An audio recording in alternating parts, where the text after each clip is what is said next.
నిర్గమకాండము 20 అధ్యాయము 5వ వచనం.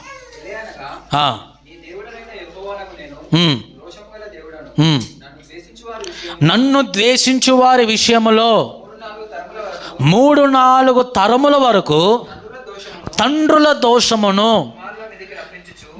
చాలు. ఎవరి మీద రప్పిస్తున్నాడంట? తల్లిదండ్రులారా, మీరు చేసేది ఎవరి మీదకి వెళ్తుందో తెలుసా?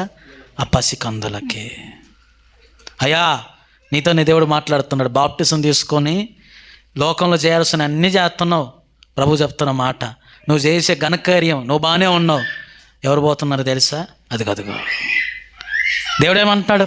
నన్ను ఎవడైతే ద్వేషిస్తాడో ఆ పాపాన్ని ఒక తరం కాదంటాయా, 3-4 తరముల వరకు ఏం చేస్తాను? నేను ఆ శాపాన్ని కురిపిస్తాను అంటున్నాడు దేవుడు. నన్ను ప్రేమిస్తే చదువు ఏమంటున్నాడు దేవుడు? నన్ను ప్రేమించి నా ఆజ్ఞలను గైకొని 1000 తరముల వరకు కరుణిస్తాను. ఆమేన్. దేవుడు ఇంత మూర్ఖుడు అంటారే, మూర్ఖుడు కాదండి. నన్ను ప్రేమించి నా ఆజ్ఞలు ఎవరైతే గైకొంటారో 1000 తరముల ఆశీర్వాదం. ఈరోజు నిన్ను బట్టి నీ పిల్లలకి ఆశీర్వాదం అండి. ఎవరిని బట్టి? నిన్ను బట్టి. ఈ మాట నెరవేర్చాడు. ఎక్కడ? దావీదు సంతానం.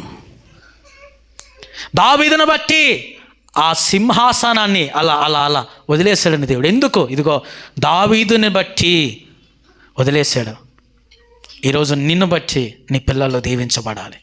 నిన్ను బట్టి నీ పిల్లలు ఆశీర్వదించబడాలి. నిన్ను బట్టి తల్లులారా ప్రార్థన చేస్తున్నాం లేదు ఎంతకీ?